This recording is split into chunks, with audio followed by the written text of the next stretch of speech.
The perception that people have, a lot of people in this audience right now are looking because they're troubled in life. And your answers and where you're coming from, the psychiatrists and the psychologists and the sociologists have never provided these people, even the religious orders, the cults and the religious people have not provided, the Catholic Church has not provided these people with answers. And somehow they perceive in me something that is lacking everywhere else.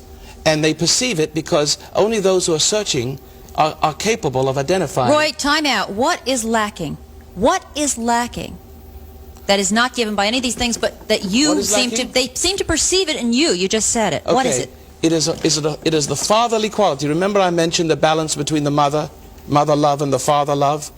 The father love is truth. The mother love is emotional embrace, the warmth of her ego support. The fatherly love is the opposite of that. It's the corrective of the egocentric animalistic state. To the ability of a father to love and to perceive the weaknesses of a child and to relate to that weakness of that child in such a way that the child will respond to correction of his ego state, the state of pride, which is the fallen state of man. It's not that simple. Wait a minute. So you're saying, all right, hold on. So you are saying that you are giving us what Dad didn't, in essence. Exactly. We're looking for fathers, right? There are no fathers. Why you? Why not anybody else? Well, well, I'm being now philosophical now. I say that ever since the fall of man to pride, man came under the influence of the female and the guile in the woman.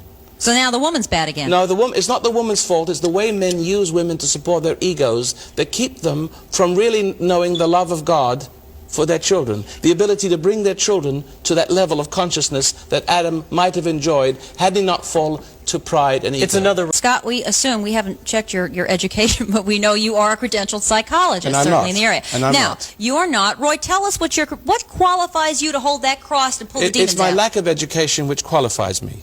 As Jesus' lack of education that qualifies. You see, the trouble with education is that you have to be brainwashed, you have to accept information, and you have to leave behind the common sense evolution, the evolution through discovery, and the discovery of evolution that you were born with. And that's what's wrong with our society today. We are led and influenced by people who are supposed to know, but the only way they know is because someone told them, but they don't know it for themselves for sure. See, I think